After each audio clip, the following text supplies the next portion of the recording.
아멘. 여기까지 보겠습니다. 읽은 말씀을 가지고 부르짖는 자에게 주시는 하나님의 은혜, 이런 제목으로 함께 은혜 받기를 원합니다. 오후에도 다른 본문 같은 제목으로 말씀을 나누려고 합니다. 우리가 계속해서 지금 열왕기서의 말씀을 보고 있는데요. 엘리야가 승천했죠. 엘리야가 승천하고 난 다음에 이어지는 열왕기서의 내용은 이제 엘리사에 대한 이야기예요. 그죠? 엘리사는 하늘로 갔고, 이제 엘리사가 엘리야의 뒤를 이어서 이스라엘을 영적으로 이끌어갈 이제 대표 선지자로 세워져서 이제 사역하고 있는 내용들이 이제 기록이 되어 있습니다.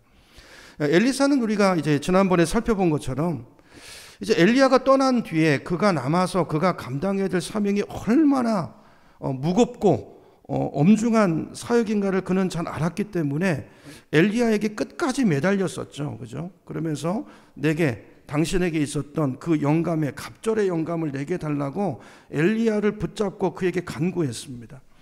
이런 구약시대 때 선지자에게 간구한 것은 그것이 곧 하나님께 간구한 것입니다. 그 간구를 하나님께서 들어주시죠. 그래서 그에게 엘리야 못지않은 성령의 능력을 엘리사에게도 부어주십니다. 자, 그리고 나서 이제 이어지는 성경을 보면 이제 열왕기하 2장, 또 지난주에 보았던 또 오늘 읽은 4장에 보면요, 엘리사가 행했던 여러 가지 기적들이 기록되어 있어요. 자, 그가 어떤 기적들을 행했는지 이제 몇 가지만 이제 간략하게 살펴보고 넘어가려고 합니다. 먼저 2장으로 다시 가보죠. 오늘 본문 앞에 조금 앞으로 가서 2장 14절을 보시면요, 엘리사가 요단강을 갈라요. 그죠? 지난주에는 엘리야가 요단강을 가르는 장면을 봤는데 오늘 여기 말씀해 보니까 엘리사도 똑같이 요단강을 가르는 기적을 행합니다. 14절입니다. 엘리사가 엘리야의 몸에서 떨어진 그의 겉옷을 가지고 물을 치죠. 물을 치면서 뭐라고 말합니까? 엘리야의 하나님 여호와는 어디 계십니까? 하고 여기 그는 누구예요? 엘리사도 물을 치니까 물이 이리저리 갈라지고 엘리사가 건넜다라고 기록이 되어 있습니다. 그러니까 엘리사에게 있었던 능력이 누구에게 그대로 부어진 거예요? 엘리사에게 그대로 부어져서 엘리야의 뒤를 이어서 엘리사가 그 동일한 사역을 감당하고 있는 것을 성경이 우리에게 말하고 있는 것입니다. 이제 열왕기하 2장 19절로 가봅니다. 19절 이하에 가보면 이제 또 다른 기적이 하나 더 기록이 되어 있는데요. 엘리사가 머물던 성읍에 물이 안 좋았다고 이야기하고 있어요. 그렇죠? 물이 안 좋아서 농사가 안 되는 거예요. 농사가. 그래서 19절을 보니까 이렇게 말합니다. 이 성읍의 위치는 좋은데 뭐가 나빠요? 물이 나빠서 토산이 익지 못하고 열매가 며칠만 하면 자꾸 떨어지는 거예요. 그러니까 농사가 안 되는 것입니다. 이 말을 듣고 엘리사가 어떻게 합니까? 물 근원으로 가서 거기다가 소금을 뿌려요. 그러니까 어떻게 됐대요? 물이 정화가 됐대요. 그죠? 독소가 없어지고 깨끗하게 정화가 돼서 그때부터 이제 농사가 잘 되는, 열매가 떨어지지 않는 그런 역사가 나타났다라는 기적을 이제 성경이 기록해 놓고 있습니다. 자, 그리고 나서 이제 오늘 본문으로 가보면 뭐 다 살펴볼 수는 없고요. 이제 오늘 본문에도 기적이 하나 나오는데요. 자, 오늘 4장에 기록되어 있는 기적은요, 전에 엘리야가 사르밧 과부의 집에서 행했던 기적과 거의 흡사한 기적입니다. 그죠? 거의 비슷해요. 여러분, 사르밧 과부의 집에서 어떤 기적이 있었는지 기억나시나요? 몇 주 전에 설교했었는데요. 어떤 기적이 있었죠? 통에 가루가, 처음 들으세요? 통에 가루가 닿지 않고 병에 기름이 마르지 않는 기적이 일어났잖아요. 그렇죠? 그래서 일어났어요. 자, 근데 오늘 본문의 기적이 그것과 굉장히 비슷해요. 1절로 가볼까요? 4장입니다. 4장 1절에 가보시면, 자, 엘리사가 이와 같은 기적을 행하게 된 그 배경을 말씀하는데요. 1절입니다. 선지자의 제자들의 아내 중에 한 여인이 엘리사에게 와서 부르짖어요. 뭐라고 부르짖습니까? 당신의 종, 내 남편이 죽었다는 거예요. 죽었는데 당신의 종, 내 남편이 여호와를 얼마나 경외했는 줄 당신이 아시죠? 그러면서 뭐라고 말합니까? 내 남편이 죽고 나서 누가 찾아온다는 거예요? 자꾸 빚쟁이가 찾아와서 빚 갚아라. 너 못 갚지? 그럼 두 아들 내놔. 두 아들 내가 데려가서 내가 종을 삼고 내가 그 빚을 빼내야 되겠다. 이렇게 자꾸 와서 독촉한다는 거예요. 그러니까 짧은 한 절 말씀 속에 많은 사연이 담겨져 있잖아요. 우선 오늘 본문의 주인공은 선지자의 제자의 아내입니다. 제자의 아내가 등장해요. 여러분, 그 당시에 선지자의 생도들, 오늘날로 말하면 신학생들이죠. 신학교 신학생들, 제자들이 있었다는 것은 놀라운 일이죠. 우리가 그동안 살펴봤던 것처럼 그 당시는요, 거짓 선지자와 이스라엘 땅 안에 바알을 섬기는 가짜 선지자들이 판을 치던 시대였어요. 그죠? 그런 시대에 하나님을 섬기는 사역을 하겠다고 자기의 인생을 드리고 삶을 드린 선지자의 제자들이 있었다는 것은 참 놀라운 일인데요. 아마도 이 사람들이 하나님이 호렙산에서 엘리야에게 말했던 그 사람이 아닐까요? 그 사람들이. 엘리야가 어떻게 하나님 앞에 탄식했습니까? 하나님, 나만 남았습니다. 그랬죠. 나만 남았습니다. 선지자가 나밖에 없습니다. 근데 하나님 뭐라고 하셨어요? 바알에게 무릎 꿇지 아니한 7,000명의 사람을 내가 남겨두었다 그랬잖아요. 아마 이 사람들이, 이 생도들이 하나님이 그때 엘리야에게 말씀하셨던 그 의인들, 7,000명의 의인들 중에 포함된 사람들이 아니었을까 싶어요. 어쨌든 요즘으로 말하면 신학교를 다니는 전도사들이라고 생각할 수 있는 사람들인데, 이런 당시, 그 당시 바알을 섬기는 이스라엘의 상황 속에서 하나님의 선지자를 돕고 또 장차 선지 사역을 하겠다고 헌신했다는 것은 대단한 일이죠. 그 당시 영적 분위기를 보면 대단한 일입니다. 근데 그만큼 이렇게 마음만 헌신한다고 되는 게 아니고요. 이런 헌신을 하려면 대가를 치러야 되는 그런 일이었어요. 이 일이요. 이런 그들이 치러야 될 대가 중에 가장 큰 대가가 뭘까요? 아마 가난이지 않았을까요? 가난이었을 것입니다. 이 선지자 제자들이 그 당시 얼마나 궁핍한 삶을 살았는지 오늘 본문 38절 이하에 보면 한 에피소드가 기록이 되어 있는데요. 열왕기하 4장입니다. 4장 38절로 가보겠습니다. 38절을 보시면 아마 그 당시 이제 선지 생도들이 모여서 함께 공동체 생활을 했던 것 같아요. 근데 먹을 것이 없으니까 어떡합니까? 들에서 풀을 뜯어다가 국을 끓여요. 국을 끓여 먹으려고. 근데 알고 봤더니 그 풀들이 어떤 풀이에요? 독초들이었어요. 독초들. 그거 먹었으면 어떻게 됐을까요? 죽었겠죠. 그걸 알고 엘리사가 어떻게 합니까? 41절에 보니까 독을 제거하는 기적을 행하죠. 자, 그러니까 이 본문이 뭘 말해줍니까? 그 당시 제자들이, 선지 생도들이 굉장히 가난한 삶을 살았다는 거예요. 제가 신학교 다닐 때만 해도 그랬어요. 그렇죠? 많은, 여러분, 대형교회 말고는요, 다 선지생도, 신학생들 가난했습니다. 그렇죠? 어렵게 살았단 말이에요. 자, 그런데 오늘 말씀을 보니까 가난보다도 더 큰 고난이 찾아와요. 가난이 끝이 아니고 더 큰 고난이 왔는데 그 고난이 뭐였습니까? 선지생도가 갑자기 죽어버린 거예요. 여러분, 선지생도가 남편이, 가장이 죽으면 어떻게 됩니까? 가족이 살 길이 막막해지죠. 왜냐하면 그 당시 여자는요, 오늘날처럼 경제적인 활동을 할 수가 없었거든요. 그러니까 이 가정에 위기가 찾아온 거예요. 안 그래도 가난했는데 설상가상으로 남편이 죽었습니다. 그리고 빚은 많습니다. 더 이상 빚을 갚을 수 없는 상황이 되니까 이제 어떻게 돼요? 빚쟁이들이 찾아와가지고 빚 대신 아들을 내놓으라고 종으로 데려가겠다고 말하는 상황인 거예요. 근데 이것은 어떻게 거부할 수 없는, 이게 그 당시 율법의 규정이었거든요. 여러분, 그 당시 법은요, 경제적으로 내가 누군가에게 빚을 지고 그걸 갚지 못하면 종이 돼서 갚아야 되는 규정이 있었어요.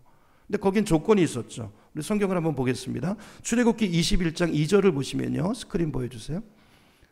보시면 제가 읽을게요. 네가 히브리 종을 사면 그는 몇 해 동안이요? 6해 동안 섬길 것이요. 그러니까 6해 동안 빚을 못 갚는 사람, 그죠? 그 사람을 종으로 삼고 그걸 갚게 할 수 있다는 거예요. 자, 그런데 이게 무한정으로 계속되는 게 아니라 7째 해에는 어떻게 하라고요? 몸값을 물지 않고 나가서 자유인이 되게 하라는 거예요. 그죠? 몇 해 동안이요? 6해 동안. 그리고 7째 때는 어떻게 해야 된다고요? 풀어줘야 된다는 거예요. 이런 조항이 있었어요. 자, 이 법에 근거해서 빚을 갚을 능력이 안 되니까 두 아들을 종으로 데려가겠다고 채권자가 와서 이야기하는 거예요. 합법적인 것이죠. 자, 그러니까 여러분, 여인의 입장에서 한번 생각해 보세요. 가난하죠? 남편은 죽었죠? 근데 남편을 잃어버린 것도 너무나도 힘들고 슬픈 일인데 이제 두 아들마저도 헤어져야 되니까, 잃어버리게 된 것이니까 이 여인의 마음이 어땠겠습니까? 지금 이 여인의 상황이 점점 어떻게 되고 있어요? 점점 더 안 좋아지고 있어요. 점점 더 삶이 어려워지고 있어요. 자, 그런데 여러분, 이 가정이 어떤 가정입니까? 이 가정이 어떤 가정이에요? 보통 가정이 아니고 하나님께 헌신한 가정이에요. 내가 하나님을 섬기겠다고 내 삶을 하나님께 드린 사역자 가정이란 말이에요. 지금 이스라엘의 상황은 어떤 상황이라고요? 모두가 다 바알에게 무릎 꿇고 우상을 섬기는 영적으로 무너진 그 상황 속에서 여러분, 이런 하나님의 사람이, 이런 가정이 얼마나 귀합니까? 하나님을 섬기겠다고 자신을 헌신하고 드렸는데, 자, 그런데 그런 가정에 감당할 수 없는 고난이 찾아오는 거예요. 안 그래도 가난한데 남편이 죽고 이제 두 아들이 종으로 팔려가야 되는 그런 고난이 점점 이 가정이 내리막길을 내려가고 있는 거예요. 이런 성경이 오늘 우리에게 무엇을 말합니까? 믿음의 가정에도 고난이 찾아올 수 있다는 거예요. 여러분, 내가 헌신해서 주님 말씀에 순종해서 가는 그 길에도 내 인생에 풍랑이 올 수 있다는 것입니다. 저는 한때는요, 단순하게 그런 생각을 했을 때가 있었어요. 신학교 가려고 할 때 내가 내 삶을 하나님께 드리고 주님의 일을 위해서 내가 헌신하면, 이 몸 바쳐서 불사르면 모든 것이 다 잘 되겠지, 평탄하겠지, 다 책임져 주시겠지. 근데요, 꼭 그렇지 않다는 것을 알게 됐어요. 물론 합력해서 손을 이루시고 하나님의 붙드십니다, 지키십니다, 인도하십니다. 그러나 외적으로 볼 때, 적어도 외적으로 볼 때 꼭 우리가 생각하는 그대로 우리 삶이 진행되지 않을 수 있다는 거예요. 할 수 있다는 거예요. 저뿐만이 아니라 제 주위에 동역하는 목회자들을 보면요, 거의 대부분 목회자들의 삶의 어려움들이 다 있습니다. 다. 경제적이든지 하여튼 뭐 삶의 문제들이 다 있어요. 이런 목회자라고 늘 기도하고 하나님의 일을 헌신한다고 해서 모든 일이 만사가 형통일까요? 아닙니다. 정말 신기해요. 예외가 없어요. 예외가. 모든 것이 다 평탄하고 모든 것이 편안한 목회자를 거의 볼 수가 없습니다. 제가 좋아하는 목사님 중에 미국의 존 파이퍼라는 목사님이 계시는데요, 그분이 이런 얘기 하셨어요. 목회자가 겪는 모든 고난은 결국 교회를 위한 것이다 그랬어요. 목회자에게 찾아오는 고난은 예외가 없다. 그러면서 그러나 그 고난은 교회를 위한 고난이다. 교회를 위한 고난이다 그랬어요. 제가 목회를 하면서 보니까 그 말씀이 정말 맞는 것 같아요.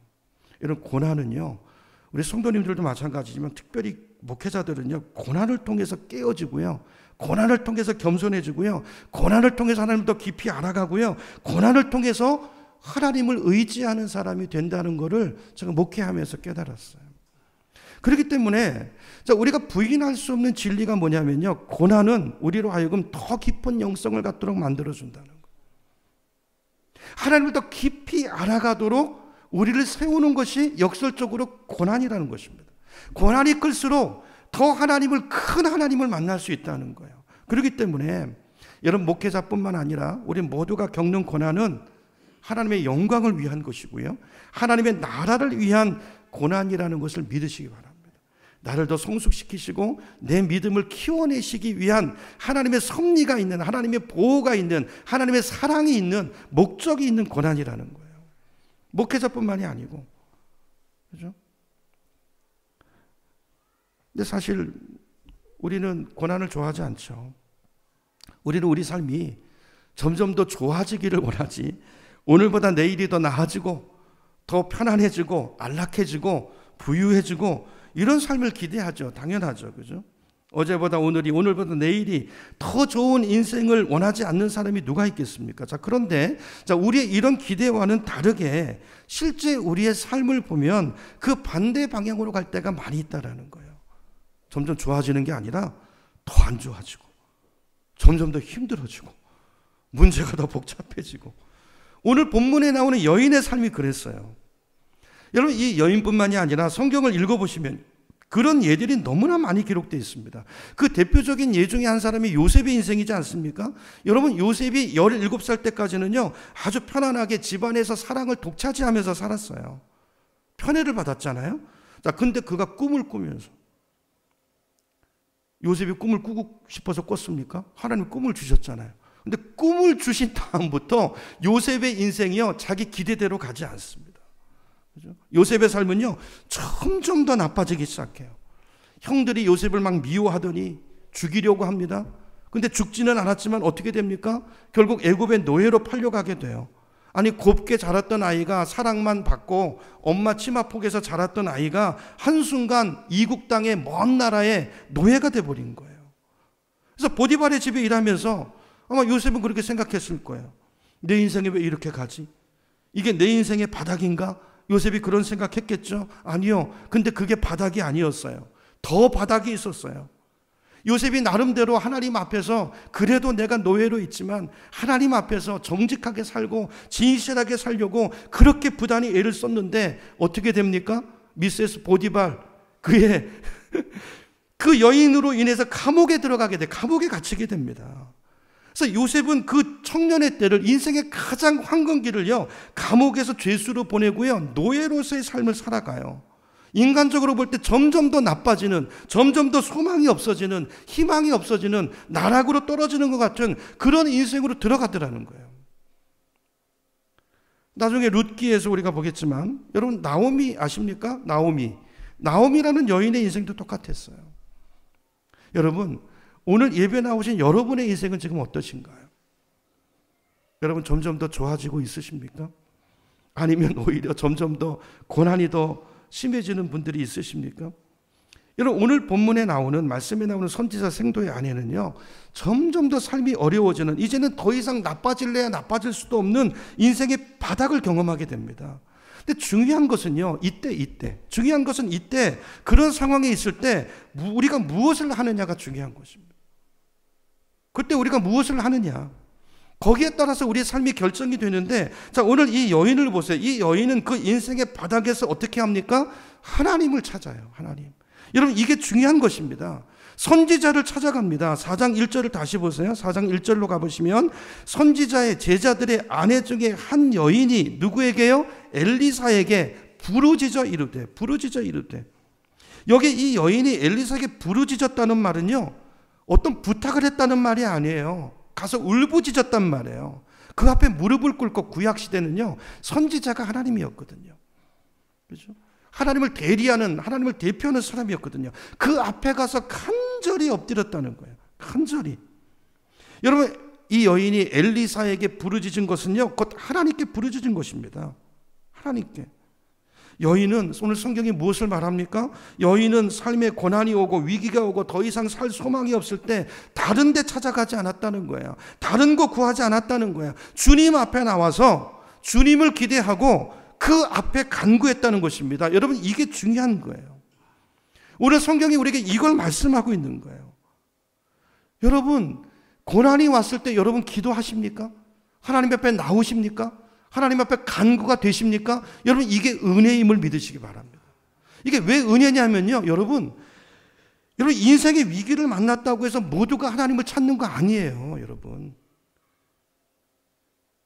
위기가 왔다고 기도가 되는 거 아니란 말이에요. 위기가 왔을 때 하나님이 찾아지고 그의 말씀이 붙들어지고 그의 약속이 생각나고 그래서 그 하나님 앞에 간절한 마음이 생기고 그 앞에 엎드릴 수 있는 것 이 자체가 성령의 역사고 내가 하나님의 자녀라는 근거고 이 자체가 은혜라는 것입니다. 그 자체가 이미 그 안에 열매가 잉태되어 있는 거예요. 내가 기도하고 엎드리고 하나님을 찾는다는 자체가 하나님의 역사가 섭리가 그 사람에게 시작된 것입니다. 시작된 거예요. 열왕기하 1장으로 한번 가보겠습니다. 여러분 성경으로 한번 가보시죠. 오늘 우리가 읽은 본문은 4장이고요. 1장으로 가보시면 어떤 이야기가 나오냐면요. 누가 소개되냐면 오늘 본문에 이 선지자 생도 아내가 나오기 전에 아합의 아들 아하시아 왕의 이야기가 먼저 나와요. 이유가 있습니다. 1절로 가보면 아합 왕이 죽었다는 말씀이 나오죠. 여러분 성경에도 있죠. 제 성경에만 있는 거 아니죠. 고개 끄덕끄덕 해주세요. 있죠? 아합이 죽었어요. 자, 그리고 나서 그의 아들 아하시아가 북이스라엘의 8번째 왕이 되는데요. 근데 2절을 보면 그가 어떤 일을 당합니까? 다락 난간에서 떨어져요. 그죠? 높은 데서 떨어졌단 말이에요. 그래서 병이 걸려가지고 그게 병이 돼서 거의 죽을 지경이 돼요. 자, 그런데 이런 상황이 왔는데 삶의 위기가 왔어요. 병이 왔어요. 자, 그런데 이 왕이 하나님을 그때 누구를 찾습니까? 누구를 찾죠? 하나님을 찾지 않고 누구를 찾아요? 바알세붑을 찾아요. 바알세붑을. 에그론의 신 바알세붑에게 사람을 보내서 이 병이 낫겠나 그에게 물어보래요. 사람을 끌리보내요. 그 소식을 듣고 엘리야가 말합니다. 3절로 가보세요. 열왕기하 1장 3절 하반절로 가보시면 이스라엘에 하나님이 없어서 너희가 에그론의 신 바알세부백에 물으러 가느냐? 책망이죠, 책망. 여러분, 성경이 뭘 말합니까? 고난의 때 다 하나님을 찾는 거 아니더라는 거예요. 그 위기가 모두에게 그것이 기회가 되는 거 아니더라는 거예요. 여러분, 아하시아는요, 지금 다락 난간에서 떨어져서 죽을 지경인데, 여러분, 우리가 하나님 믿는다는 건 이걸 믿는 거예요. 지금 나에게 찾아온 고난조차도 이 모든 일이 다 누구의 섭리입니까? 누구의 소관이에요? 하나님이 하시는 일이고, 여러분, 우리 성도 삶에 우연은 없습니다.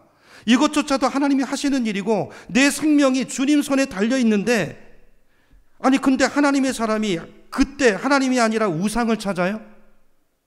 그때 점을 보러 가요? 이건 믿음이 아니라는 것입니다. 결국 어떻게 되죠? 그는 죽습니다. 이 일로 죽어요. 인생이 끝나요. 이렇게. 여러분, 오늘 이 말씀을 통해서 우리 자신의 신앙을 돌아봐야 합니다. 여러분, 교회 나오시는 거 말고요, 습관적으로 여기 나와서 같이 이거 말고요, 여러분 삶에 어떤 문제를 만나고 어떤 삶에 어떤 일을 당할 때 여러분 누구를 찾으십니까? 그 순간. 그게 내 신앙이에요, 신앙. 여러분 힘들고 어려운 일이 갑자기 생겼어요. 그럼 여러분 어디에다가 가서 손을 벌리십니까?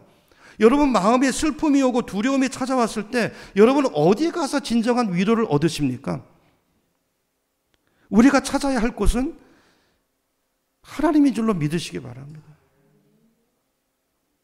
근데 이거를 알게 하도록 하기 위해서 하나님은 우리 주변에 우리가 소망을 대고 우리가 찾아가는 것들을 끊어버리세요. 제가 하나님의 뜻을 떠나서 하나님 말씀이 왔는데 이 간증 많이 했잖아요. 미국으로 도망가서 제 계획을 가지고 잘 살려고 하는데요, 하나님이 인생이 점점 밑으로 가는데요, 설명할 수가 없는 나락으로 계속 가요. 그래서 관계를 다 끊어버리세요. 반사적으로 제가 한국에 있을 때요, 그래 평신도죠. 제가 신앙이 좋은 줄 알았어요. 큰 교회에서요, 무슨 부장 하면서 믿음이 좋은 줄 알았어요. 그 당시 교인들 다 그렇게 생각했어요. 근데요, 삶의 위기와 고난 속에 가보니까 내가 선택하는 선택을 보니까 그 믿음이 꽝이더라고요. 하나님을 찾지 않고 다른 것을 찾더라고요. 하나님 앞에 엎드리는 게 아니라 사람 앞에 엎드리더라고요. 그 고난을 통해서 그것들 다 끊어버리세요. 그것이 얼마나 소망이 되지 않는지. 네가 그동안 추구하고 그동안 또 잘 살아보겠다고 네 계획을 가지고 여기 미국에 와서 지금까지 네 인생 가운데 네가 버리고 믿음을 포장하고 실제로 내 앞에서 네가 살았던 삶의 모습들을요, 그때 다 끊어뜨리시고 하나님 앞에 엎드리게 하시고 제 지나간 삶을 주마등처럼 보여주시는데, 그 앞에서 한 달을 회개를 시키셨어요. 그리고 다시 부르신 거예요. 그리고 제가 이제 한국에 들어와서 이제 신학을 하고 이제 목회 길을 하고 이제 그 과정이 그런 연유에 생긴 거예요.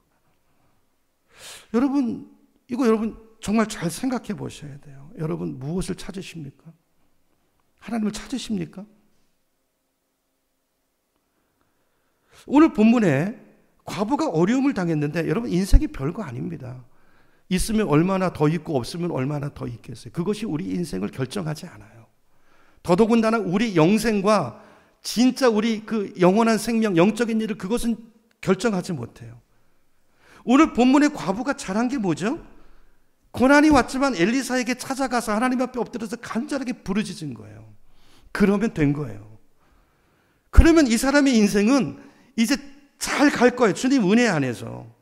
자, 그걸 보고 엘리사가 이제 질문합니다. 자, 뭐라고 질문하죠? 다시 4장으로 가보세요. 자, 엘리사가 뭘 물어보죠? 내 집에 무엇이 있느냐 물어보시죠. 여인의 집에 무엇이 있었습니까? 뭐가 있어요? 있긴 아무것도 없죠. 있는 것이라고는 그냥 조그만 그릇에 기름 조금 있는 게 다였어요. 그러니까 이 여인의 처지는요, 우리가 전에 엘리야 때 살펴봤던, 엘리야가 찾아갔던 사르밧 과부 기억나시죠? 그 과부보다도 더 못한 상황인 거예요. 사르밧 과부는 그때 뭐라도 있었어요. 한번 해먹고 죽을, 그저 그 가루라도 좀 있었잖아요. 근데 지금 오늘 4장에 나오는 이 선지자 생도의 과부는 그것도 없어요. 그것도. 한번 먹을 가루도 없단 말이에요. 그냥 기름 조금이 다예요. 이게 무슨 소용이 있겠어요? 이거 왜 물어봐요? 근데 하나님의 기적은 어디서부터 시작되는가 보세요. 그 남은 기름으로부터 시작됩니다. 오늘 성경이 이걸 말하는 거예요. 여러분, 나에게 주어진 삶을 여러분 소홀히 여기지 않기를 축복합니다. 그 자리가 하나님이 주신 자리고 그게 실말이에요. 실말이. 거기서 최선을 다하고 거기서 주님의 음성을 듣고 거기서부터 그걸 통해서 하나님의 일을 열어가세요. 우리는 그거 내 생각 가지고 어떤 세속적인 잘못된 통념에, 사회적인 통념에 빠져가지고 그걸 소홀히 여기고 그거 제쳐두고 오늘 할 일을 안 하고 지금 여기서 충성 안 하고 엉뚱한 걸 바라보고 헛된 기대를 품는, 이건 신앙이 아닌 것입니다. 성경의 기적들을 한번 다 살펴보세요. 거의 대부분 예외가 없습니다. 성경에 나오는 거의 대부분의 많은 기적들을 보면요, 하나님은 기적을 행하실 때 그것이 무엇이든지 간에 지금 나에게 있는 것을 가지고 역사하세요. 그 사람의 삶의 자리를 찾아오세요. 그 일터. 그리고 물어보세요. 너에게 무엇이 있느냐? 내 힘으로 하루 종일 그물질했는데 빈 그물조차도 주님은 그걸 물어보세요. 베드로가 예수님 어떻게 만납니까? 그 빈 그물, 그것을 통해서, 그것을 사용하셔서 그 그물에, 그 그물이 내 생각대로 내 삶을 꾸려나갔을 때는 빈 그물이었지만 주님의 말씀에 순종하니까 그 그물이 어떤 그물이 됩니까? 하나님이 역사하시는, 기적을 잉태하는 그물이 되잖아요. 이걸 주님은 가르쳐 주시는 거예요. 이걸 주님 가르쳐 주시는 거예요. 모세 손에는 뭐가 있었죠?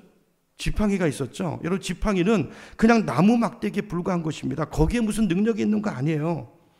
근데 하나님은 모세 손에 들려있던 지팡이를 사용하셔서 반석에서 물이 나오게 하시고요, 홍해를 가르시고 수많은 기적들을 행하세요. 모세가 자기 생각대로 휘두르면 그거는 인간의 지팡이에 불과하지만, 그죠? 남을 때리고 아프게 하는 지팡이 역할밖에 못하지만, 그러나 하나님이 함께 하시고 하나님의 손에 붙들릴 때 그것이 기적의 지팡이가 된다는 거예요. 이런 예 수도 없어요. 여러분, 다윗이 골리앗을 넘어뜨릴 때 다윗에게 뭐가 있었죠? 뭐가 있었습니까? 다윗 모르세요? 다윗 물매랑 물맷돌이 있었잖아요. 하나님이 다른 무기를, 신비한 무기를 들려주셔가지고 그걸로 골리앗을 죽이게 하지 않으세요. 그가 늘 양을 치면서 평소 자기 삶 가운데서 하나님을 의지하고 살아왔던 훈련된 그 익숙한 물매. 여러분, 이 물매는요, 인간의 눈으로 볼 때는, 세상의 가치로 볼 때는 칼과 창과는 비교할 수도 없는, 아니 무기라고도 할 수 없는 그런 보잘것없는 것이지만, 하나님은 그거를 사용하셔서, 너의 물매, 그게 너야, 그걸 사용하셔서 그걸 통해서 골리앗을 넘어뜨리신단 말이에요. 그것을 통해서 뭘 깨닫는 것입니까? 능력이 물매에 있는 게 아니라 하나님께 있음을 알게 하시는 거예요. 오병이어의 기적 마찬가지입니다. 여러분, 예수님은요, 그 기적 그냥 행하실 수 있지만 너희에게 무엇이 있느냐 물어보시죠. 너희가 주라 얘기하시죠. 이거 어떻게 합니까? 제자들이 뭐가 있는지 찾아 나서죠. 뭘 찾아냅니까? 어린아이의 작은 손에 들려있는 작은 도시락이에요. 작은 도시락. 그걸 가지고 안드레가 뭐라고 말해요? 아니, 도시락 하나가 있긴 있는데 이게 뭐가 도움이 되겠습니까? 이게 우리의 사고예요. 그죠? 근데 그것이 하나님 손에 붙들렸을 때 남자만 5,000명을 먹이고 남는 기적이 일어난 줄로 믿으시기 바랍니다. 여러분, 오늘 이 믿음이 필요해요. 우리한테 이 믿음이 있으셔야 돼요. 여러분에게 있는 지금 고난, 여러분 생각대로 인생이 풀려지지 않고 있는 분들이 있다면 여러분 이 믿음을 주기를 원하시는 거예요. 이 믿음. 여러분, 자꾸 다른 연장, 무슨 뭐 사업하시는 분은 무슨 어떤 뭐 하는 뭐가 뚝 떨어, 그거 기대하지 마세요. 지금 너에게 있는 것이 무엇이냐? 주님 반드시 그걸 물어보세요. 반드시 그걸 물어보세요. 오늘 본문도 보세요. 오늘 본문도 하나님이 여인에게 기적을 베풀어 주시기 전에 먼저 물어보시죠. 내 집에 무엇이 있는지 내게 말하라. 여러분, 이럴 때, 이런 질문을 받을 때 우리 속에 떠오르는 생각은 뭐 아무것도 없는데? 그리고 그걸 소홀히 여겨요. 그게 무슨 소용이 있어? 그 그릇 하나 있는 거? 그거 무슨 소용이 있어? 여러분, 이런 부정적인 생각이 없어져야 돼요. 여러분, 하나님을 믿는다는 것은 먼저 생각을 바꾸는 것입니다. 내 틀을 내려놓는 것입니다. 그리고 이해가 되지 않지만 하나님의 말씀을 따라가는 것입니다. 그러니까 순종의 크기가 믿음의 크기고 그 믿음의 크기가 내 삶의 크기를 결정하는 거예요. 물론 이걸로 구원을 받지는 않아요. 구원은 믿음이 그것과 상관없는. 그러나 자, 믿는 우리가 예수 믿고 나서 우리가 어떤 삶을 살아가느냐는 여기에 달려 있어요, 여러분. 여러분 말씀을 얼마나 순종하시는지. 그죠? 얼마나 말씀을 순종하시는지. 자, 물어보세요. 내 집에 무엇이 있는지 내게 말하라. 뭐가 있었죠? 조금의 기름뿐이었어요. 하나님은 그 기름을 재료로 사용하셔서 기적을 행하셨는데요. 자, 성경이 뭘 말합니까? 내 손에 들려있는 것이 아무리 작고 보잘것없어도 하나님은 그것을 통해서 놀라운 일을 이루실 수 있다는 것을 믿으라는 거예요. 여러분 그 믿음을 오늘 이 말씀을 이 교훈을 메시지를 내 마음에 새기시기를 축복합니다. 이게 하나님이 일하시는 방법이에요. 자, 그렇다면 이제 우리 이제 생각해 봐야 돼요. 여러분 적용 생각해 봐야 돼요. 여러분 이 말씀이 여기서 끝나면 아무 의미 없어요. 이건 나와 상관없는 말씀이에요. 자, 그러면 오늘 여러분의 손에 들려있는 여러분에게 있는 이 여인에게 남아있는 기름 같은 존재가 여러분에게 무엇이 있나요? 여러분의 그릇에는 여러분의 그릇에는 무엇이 있습니까? 그것이 아무리 작고 보잘것없어도 소중히 여기시길 축복합니다. 왜냐하면 거기서부터 하나님이 일하시기 시작하시기 때문에.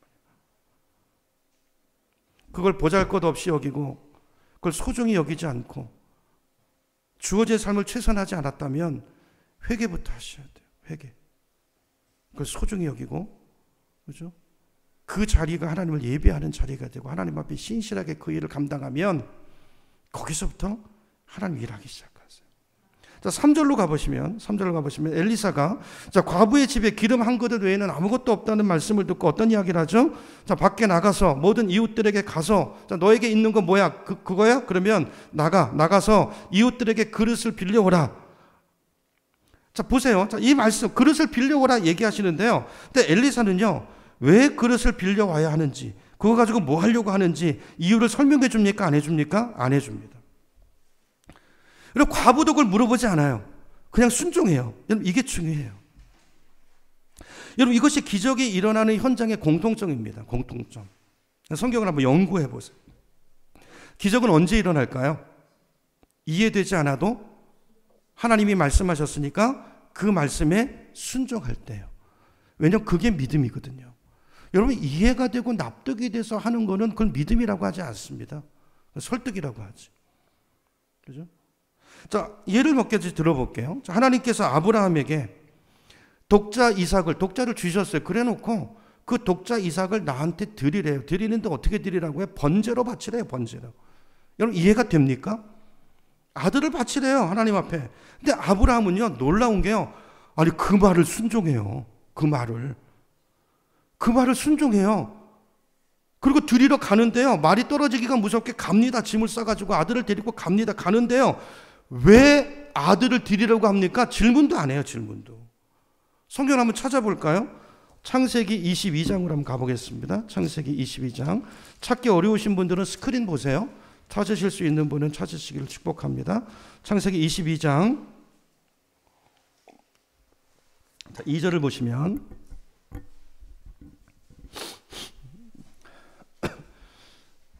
자, 22장 1절에 보시면 시험이란 단어가 나와요. 이 시험은 템테이션, 유혹이 아닙니다. 테스트입니다. 그의 믿음을 연단하시는 거예요. 트라이얼, 테스트. 그를 부르시고 아브라함을 부르시고 이제 2절에 보니까 하나님의 말씀이 오죠. 말씀이 옵니다. 내 아들, 내 사랑하는 독자 이삭을 데리고 모리아 땅으로 가서 내가 내게 일러준 한 산 거기서 그를 어떻게 해요? 번제로 드리라. 이해가 됩니까? 안 됩니까? 안 되죠. 근데 아브라함은 어떻게 하죠? 3절입니다. 3절. 아브라함이 아침에 일찍 일어나요. 이게 뭘까 고민하지 않습니다. 전화 걸어서 물어보지 않습니다. 내가 들은 말씀이잖아요.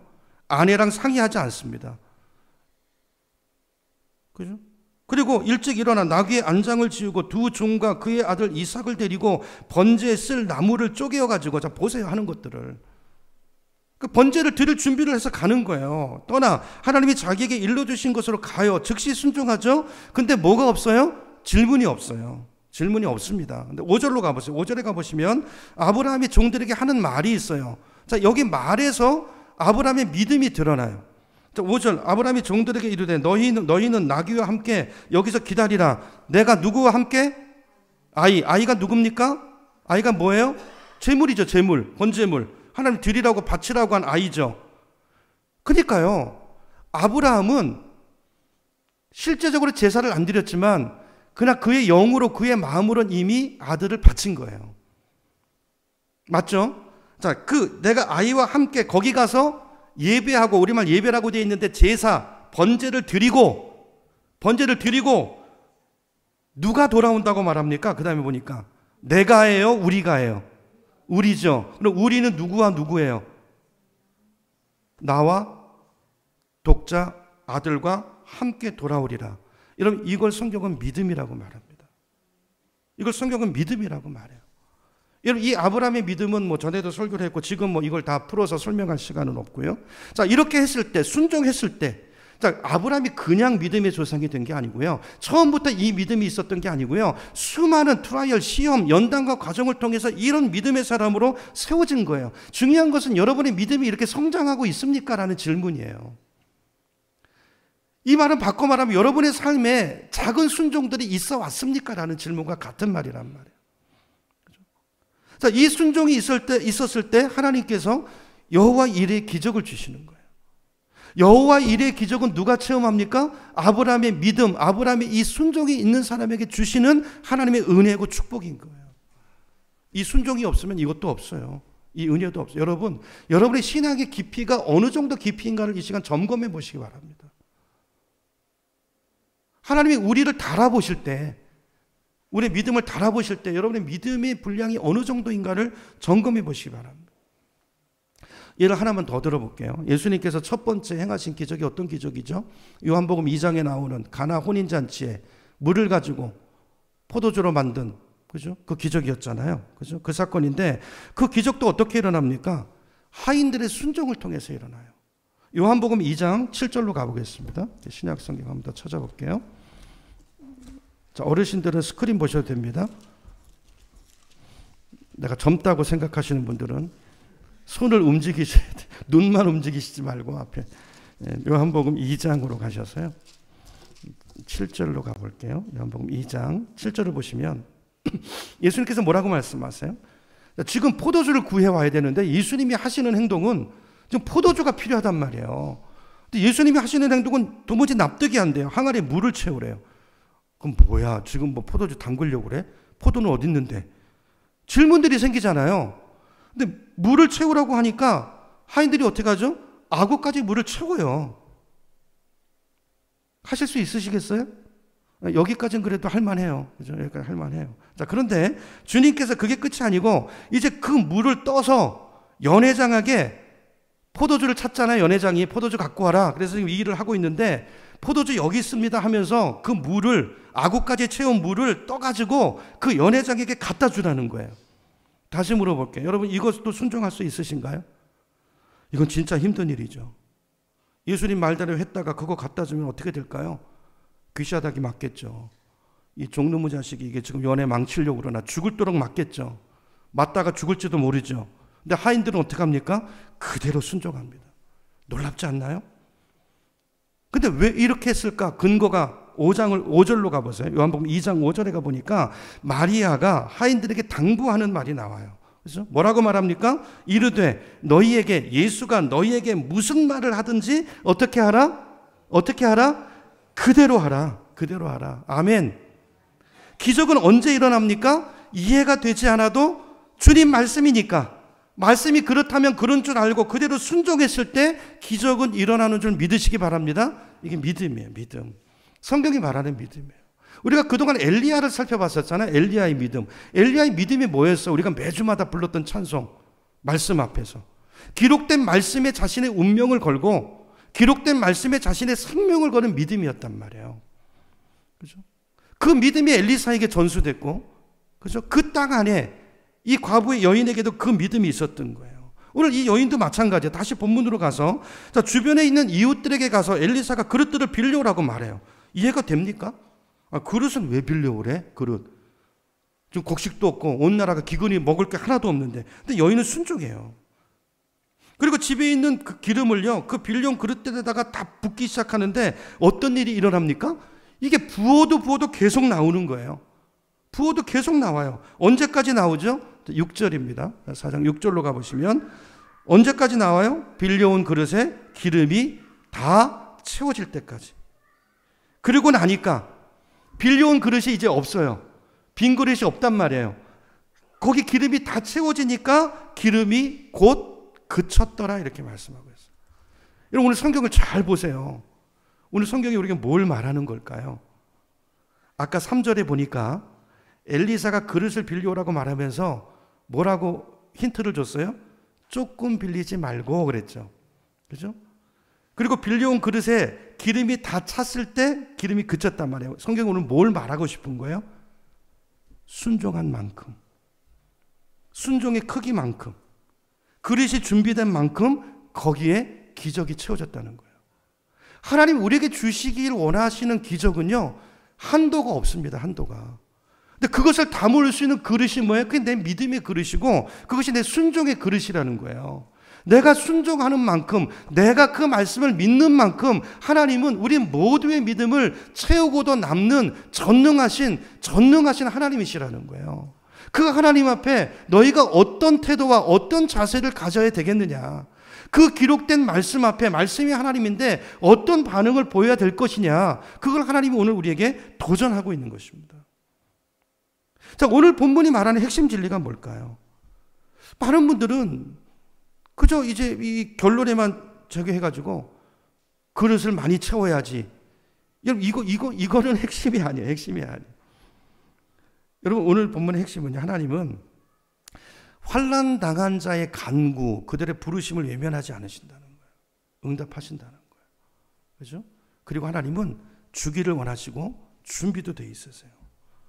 근데 그 기적은 내게 있는, 그리고 하나님의 말씀에 순종하는 크기만큼이에요. 크기만큼, 믿음의 분량만큼, 순종하는 만큼, 내가 믿는 만큼. 예수님 계속, 여러분 복음서를 읽어보시면 계속 예수님이 기적을 행하시면서 하시는 말씀이 뭐죠? 내 믿음대로 될지어다. 믿음대로 될지어다. 여러분 오늘 이 열왕기서를 우리가 지금 보고 있는데요, 우리가 가진 한글 성경은 뭐 상하권이 나눠져 있지만 이건 한 권의 책인데, 이 열왕기서는 누구에게 쓰여진 성경입니까? 이 말씀의 첫 번째 수신자는요, 바벨론의 포로로 붙잡혀 있는 유대인들이에요. 유대인들. 포로 생활로 고통받고 있는, 왜 포로가 됐어요? 지금 왜 고통받고 있어요? 하나님의 말씀을 떠났기 때문이죠. 우상을 섬겼기 때문이죠. 그죠? 패역함으로, 하나님을 떠남으로 고통 가운데 있는 자들에게, 그 유대인들에게 주시는 말씀인데요, 하나님이 오늘 이 본문을 통해서 그들에게 뭘 말하고 싶은 걸까요? 오늘 본문의 어떤 점이 그들에게 위로가 됐을까요? 그들은 이 말씀을 들으면서 이런 생각을 했을 거예요. 그들의 적용. 여러분 오늘 이 말씀을 내 문화 속에서 내가 그냥 적용하지 마시고 먼저 그들의 입장에서 들으셔야 돼요. 그리고 그렇다면 이게 오늘 나에게는 어떤 의미인가를 다시 적용하셔야 된단 말이에요. 그렇죠? 이게 적용의 방법인데, 그들의 입장에서는 어떤 위로를 받았을까요? 우리가 우리 죄로 인해서 여기 포로로 끌려와 있고 우리에게 아무 소망이 보이지 않지만, 그러나 하나님이 여기서 우리와 함께 계시는구나. 그죠? 내가 여기서 하나님께 회개하고 부르짖으면 하나님께서 응답하시겠다는 거구나. 이런 오늘 이 말씀을 통해서 그들은 그 하나님의 세미한 음성을 들었을 것입니다. 그런 목적으로 오늘 말씀이 기록된 것입니다. 하나님은 부르짖는 자들에게 지금도 도우시고 하나님께서 역사하시는구나, 그들이 그것을 깨닫고 붙잡았을 거예요.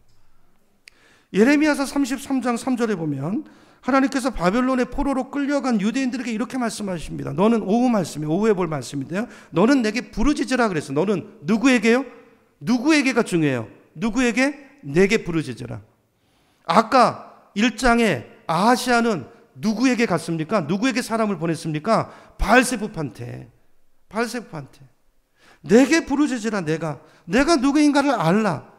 여러분 하나님께 부르짖는 사람은 하나님이 어떤 분이신가를 깨닫게 될 줄로 믿습니다. 그 하나님을 경험하게 될 줄로 믿습니다. 그 하나님을 떠나지 않게 될 줄로 믿습니다. 그 간증이 있는, 간증이. 여러분, 신앙생활은 이론이 아닙니다. 요절 남송 이런 거 중요하지만 여러분, 아무리 성경을 달달 외워도 내 삶이 말씀을 따르는 삶이 아니면 그건 꽝이에요. 꽝. 그냥 고난이 오면 무너지는 신앙이에요. 순종입니다. 순종. 내게 부르짖으라 그러면 내가 내게 응답하겠고 내가 알지 못하는 크고 은밀한 일을 내게 보이리라. 아멘. 이럴 땐 아멘 하셔야죠. 아멘. 그죠? 그러면 여러분, 이 하나님이 지금 나의 하나님이세요. 자, 그러면 질문이 이거예요. 여러분, 부르짖음이 있으세요? 부르짖으면 내가 내게 응답하겠고, 안 부르짖으니까 뒤에 말씀은 나에게 약속이 안 되는 거예요. 내 삶에 실제가 안 되는 거예요. 실제가 안 되는 게 뭐가 없기 때문이라고요? 순종이 없기 때문이란 말이에요. 여기 얘기잖아요. 신앙은요, 명사가 아닙니다. 동사예요. 동사. 동사. 부르짖으라. 동사입니다. 그러면 응답을 체험해요. 응답. 누가요? 부르짖는 자가, 하나님을 찾는 자가, 하나님 앞에 나와서 두드리는 자가 하나님을 만난다는 거예요. 그런 사람이 주시는 축복, 크고 은밀한 일을 보여주신대요. 여러분, 이런 은혜가 있기를 축복합니다. 오늘 본문에 나오는 이 과부의 모습에서도 우리가 그걸 봐요. 과부가 다른 데 안 찾아가잖아요. 누구한테 나갑니까? 엘리사한테. 여러분, 하나님 앞에 기도가 잘 안 되시면요, 저한테라도 오세요. 저는 구약의 엘리야 선지자 같은 그런 위치의 종이 아니지만 여러분이 다 하나님과 직통으로 만날 수 있지만 안 되면 저한테라도 오시란 말이에요. 오시란 말이에요. 근데 요즘 점점 갈수록요, 목사를 안 찾아요. 목사 안 찾습니다. 신방 안 받습니다. 번거로워요. 번거로워요. 왜 그럴까요? 간절함이 없으니까. 간절함이. 왜 간절함이 없을까요? 먹고 살만하니까. 요즘 시대가 사실 그렇잖아요. 여러분 보세요. 구약의 시편이나 복음서나 성경을 보면 예수님께 부르짖었던 사람들의 이야기가 굉장히 많이 나오는데요. 그중에 한 사람만 예를 들게요. 대표적인 사람이 소경 바디메오. 여러분 바디메오 아시죠? 바디메오는 소경이니까 옛날의 소경 생각해 보세요. 요즘으로 생각하시면 안 돼요. 살 방법이 없습니다. 누가 길바닥에 갖다 데려다 놓으면, 성전 앞에 갖다 놓으면 거기서 구걸하면서 그걸로 먹고 사는 사람이에요. 자, 그런데 예수님의 소문을 들어요. 어떤 소문을 들었을까요? 그분이 손을 대면 소경도 눈을 뜨고 앉은 병이도 일어나고 기적을 행하시는 분이래요. 믿음은 들음에서 나죠. 소문을 듣고 믿음이 생겼어요. 근데 갑자기 그 예수, 그 간절한, 내가 정말 너무 만나고 싶은 그 예수가 그 길을 지나간다는 소리를 들어요. 그 소리를 듣고 어떻게 하죠? 소리를 지릅니다. 소리를 질러요. 아니, 그는 소경이니까 예수님을 찾아갈 수가 없잖아요. 근데 예수님이 날 찾아오시네? 그러니까 그 기회를 놓치면 안 됐던 것이죠. 그래서 죽기 살기로 소리를 지릅니다. 얼마나 간절히 부르짖었을까요? 성경을 보면 예수님께서요, 그 맹인이 소리치는 소리를 듣고 발걸음을 멈추세요. 여러분, 지금도 주님은 우리가 부르짖는 그 소리를 들으시고, 주님은 아세요. 소리만 들어도 아십니다. 여기 여자분들 많이 계시는데 아이 키워보셨죠? 저는 아이가 넷인데 애들이 울면 넷을 키우면서 왜 우는지 저는 몰라. 근데 엄마는 기가 막히게 알아요. 그죠? 여러분, 소리를 들으세요. 듣고 멈추십니다. 그리고 그를 고쳐주세요. 여러분, 마지막 질문입니다. 어떤 사람이 주님께 간절히 부르짖어 기도할까요?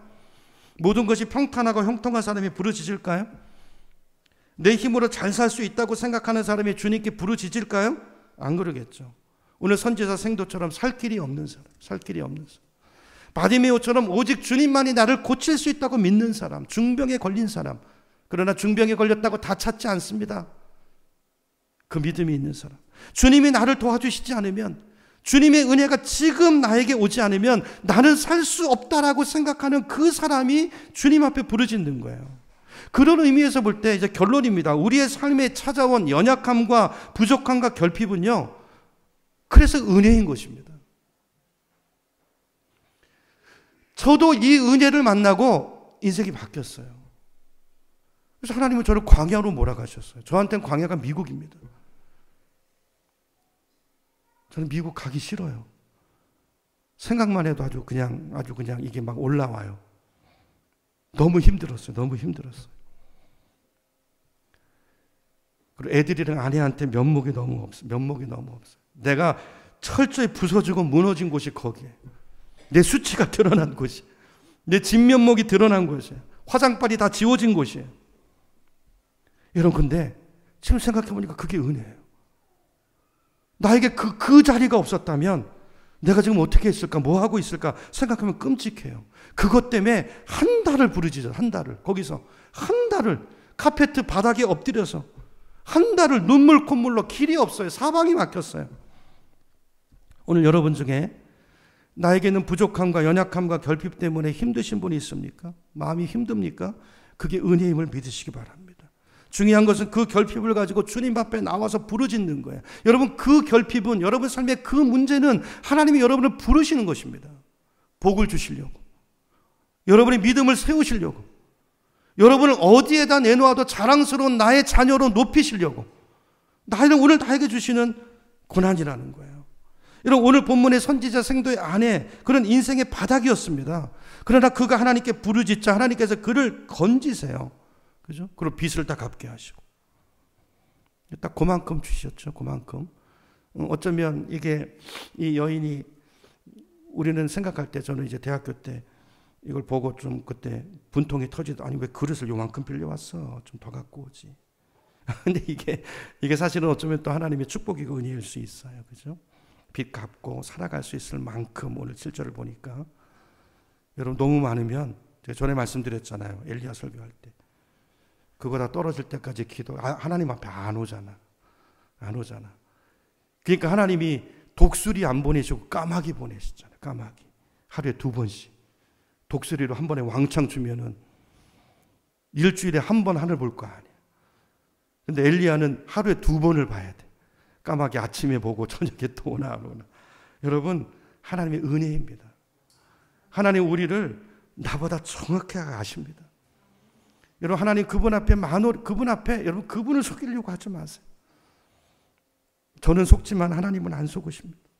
여러분, 오늘 이 시간이 하나님이 누구인가를 더 깊이 알아가시고, 오늘 이 말씀을 마음에 새기고, 오늘 이 말씀이 나에게 주는 메시지가 뭘까 세미한 음성을 들으시고 그 말씀에 순종하는, 나에게 주시는 그 말씀에 순종하는, 오늘 지금 여기서 순종하는, 그리고 여러분의 그 결핍의 문제를 가지고 지금 오늘부터 간절히 부르짖는 여러분 되시고, 하나님을 만나고 경험하고 그 간증을 가지고 주님을 영화롭게 하는 우리 모두의 삶이 되기를 주님의 이름으로 축원합니다.